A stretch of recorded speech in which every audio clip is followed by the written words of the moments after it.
Hey everyone. This lesson today is going to talk about the events that occurred after the French and Indian War and leading up through the American Revolution, especially the British imposition of taxes on the colonists that the colonists were unwilling to pay. This lesson itself follows from Key Concept 312 about the desire of colonists to assert their ideals of self-government in the face of this renewed British imperial efforts that are ultimately going to lead to colonial independence and war. And with that said, I want to talk a little. Our last video, we discussed the Proclamation of 1763, which was issued at the end of the French and Indian War in response to Pontiac's rebellion. That proclamation forbade colonists to settle west of the Appalachian Mountains, and colonists were enraged. They had fought in the war and had, felt that it was their right to settle in those areas. However, the British were unable to protect them, plus they were trying to figure out what to do with the Indians to avoid future uprisings such as Chief Pontiac's. Additionally, the British had begun to once again view their colonies from their mercantilistic view, and the fact that the colonies themselves were,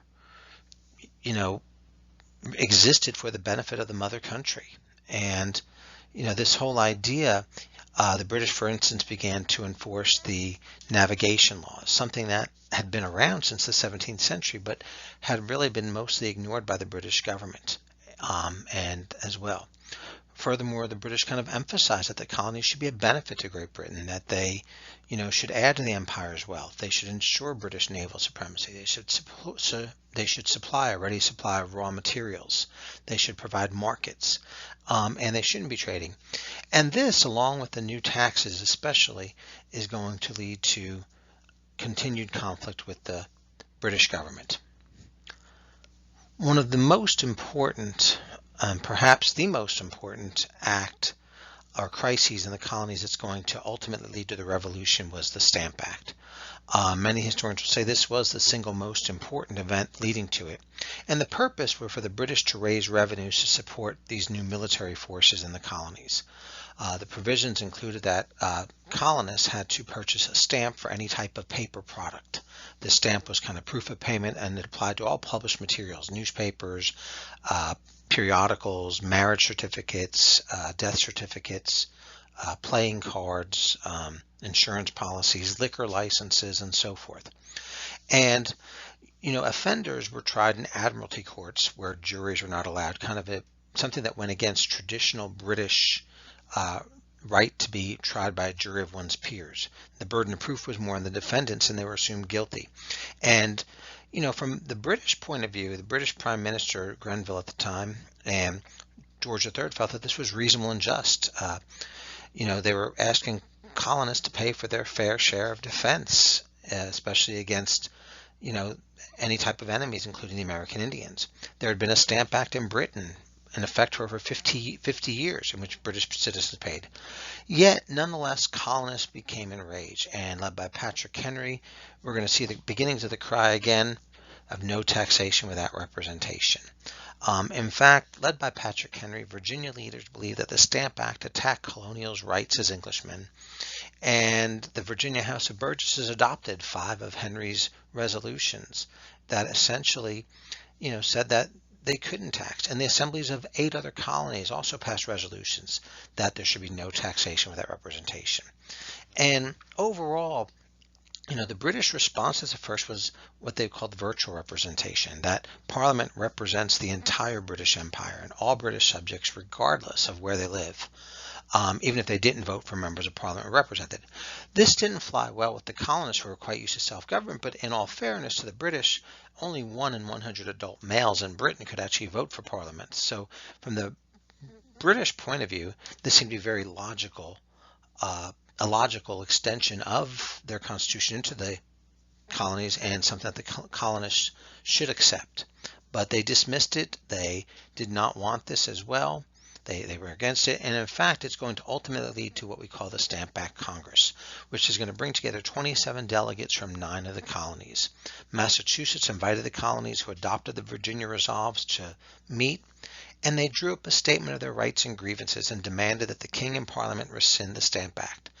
It was largely ignored in England. It was really of little consequence in the colonies, but it did bring together reps from rival colonies, and it set a precedent for future resistance to British rule. Previously, the Albany Plan had brought together different representatives from the colonies. However, that was not there was no type of resistance against the British rule, but it was more for self-defense. This was different. Also, they adopted the idea of non-importation agreements, in which they agreed not to import any goods from Great Britain. And the English economy suffered somewhat from these, although it was not decisive in reversing Parliament's decision. Of these acts was also the birth of the Sons of Liberty, with Sam Adams as one of its leaders. This group generally, enforced the non-importation agreements against violators. Tarring and feathering was one of their tactics. And, houses of any pro-British officials could be vandalized. There was, warehouses where stamps were destroyed, were destroyed. Most Stamp Act agents resigned rather than risk the violence of selling stamps that could come from that. And so we do see this. And ultimately, the following year, by 1766, we see the repeal of the Stamp Act. The British parliamentarians see it as a possible cause of civil crisis, and ultimately it is rescinded, although Parliament does pass something called the Declaratory Act, which was it was an act basically that claimed they still had the right to tax colonies despite this fact, kind of an in-your-face act. And for a brief period, tensions died down, but by 1767 begins when Parliament passes the Townsend Acts. Charles Townshend took control of Parliament and sought to punish the colonies in many ways. And the provisions were that a small import duty was placed on glass, white lead, paper, paint, silk, and tea, and this was an indirect tax, what we call an external tax. Revenues would pay salaries of royal governors and judges, and they established courts, more of these admiralty courts or vice admiralty courts for enforcement that the colonists so despised as well.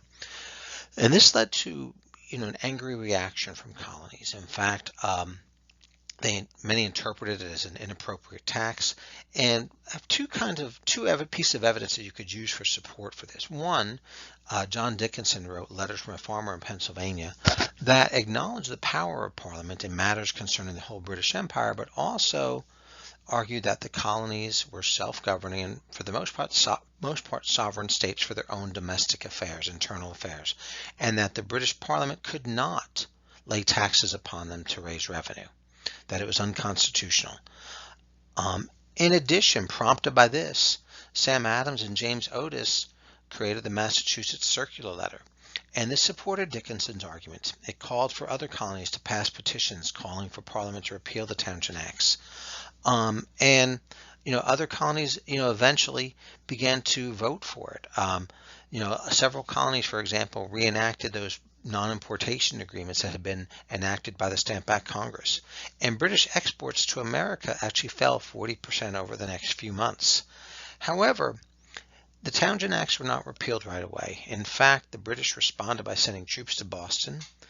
They actually, dissolved Massachusetts legislature, and dissolved several other colonial legislatures as well, including Virginia and Maryland. And the tax remained and friction remained, and that friction kind of came to a head in 1770.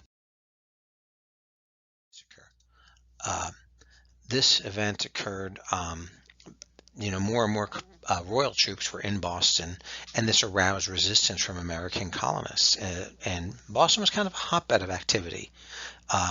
Colonists there were fearful of some of the British Standing Army, and after provoking British soldiers fired upon a crowd where 11 civilians were killed or wounded. Crispus Attucks is said to be the first to die in the Revolution. And word of the massacre spread throughout the colonies, and in many cases, colonial propaganda grossly exaggerated it. The British soldiers were brought into a court. Sam Adams was actually their lawyer. But ultimately, this violence and bowing, parliamentarians unhappy with this violence is going to lead to the repeal of the Townsend Acts. Probably more than the violence were actually the non-importation agreements. They were really hurting British manufacturers, British business. And the only tax that remained when the Townsend Acts were repealed was the tax on tea, kind of to demonstrate, very similar to the Declaratory Acts, trying to demonstrate Parliament's power. Half the troops in Boston were repealed. And for the next few years, relations actually seemed to improve. There were a few incidents, such as the Gaspee incident, but nonetheless, relations really seemed to improve until 1773. But in 1773, crises with the Tea Act. The British government had granted the East India Company a monopoly on the American tea trade to keep it afloat. It was failing and on the verge of bankruptcy. And the price of tea would actually be lower than existing prices, even with the tax. But Americans, a lot of colonists reacted angrily. They saw it as an attempt to trick them into accepting taxes from the British government. And we know that this event led to the Boston Tea Party on December 16, 1773, in which Sons of Liberty dressed up as Indians, boarded ships and smashed 342 chests of tea open and dumped them into the harbor. At this point, the British government became pretty angry, and the British response ultimately is going to be the Intolerable Acts. But we're also going to see the I don't want to say the formation had been formed earlier, but the influence of the committees of correspondence. So these committees, Sam Adams was one of the ones who used them to whip up colonial resentment, had existed since prior to the Boston Tea Party. And in fact, in Massachusetts, Adams had organized these local committees, a year earlier. But their chief function was to keep, propaganda and information and opposition to the British alive. And, essentially, they're going to lead to intercolonial committees of correspondence, which will eventually evolve into the first American Congresses. But with all that said, what the Boston Tea Party and the British reaction would be what we call the Intolerable Acts, also known as the Coercive Acts. These acts themselves were meant to punish Boston. In fact, the Boston port was closed until the tea could be paid for. The charter of Massachusetts was revoked. The king would appoint the governor's council, not an assembly. Town meetings were forbidden for the most part. And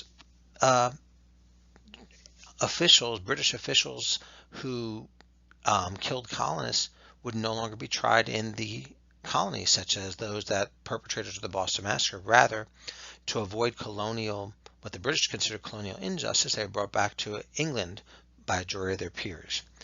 Finally, the Coercive Acts also included the Quartering Act, and this provided where colonists had to pay for quartering of British troops again in Boston.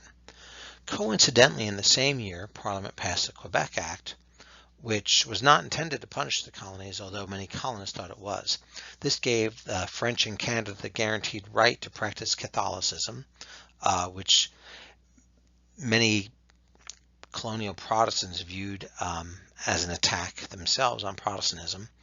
And it also extended the territory of Quebec down to the Ohio River next to New York and Pennsylvania. With this said, the Intolerable Acts in particular are going to lead to the formation of what deal with this issue. And the committees of correspondence urged the colonists to act quickly. The Bostonians agreed to end all trade with Great Britain and invited other colonies to join. And in the fall of 1774, 12 of the 13 colonies, all but Georgia, met in Philadelphia, and they made several resolutions. They denounced the Intolerable Acts. They urged the colonies to organize militias. They called on colonies to suspend trade with the British Empire. And their main purpose was really, for the most part, to redress their grievances. In fact, the declarations and resolves gave colonists the legal right to assemble in order to seek redress. They established a structure, similar to the Bill of Rights, and the most significant effect was the association. This was a complete boycott of British goods, non-import, non-export, non-consumption. Yet, keep in mind, most of the members were far too conservative to go any further than this. And in fact, despite calling for fair treatment, they still restated their allegiance to the king. There was really no desire to really be independent, but they wanted to be addressed. The King and Parliament did not respond to the Declaration of Resolves. In fact, the reason they didn't was that if they had, it would have recognized that Congress as a legitimate body and something that could exist. And so instead of things getting better, they're going to continue to get worse. And going into 1775, we're going to see the beginnings of the American Revolution. For now, our next review will be the philosophical foundations and the American Revolution.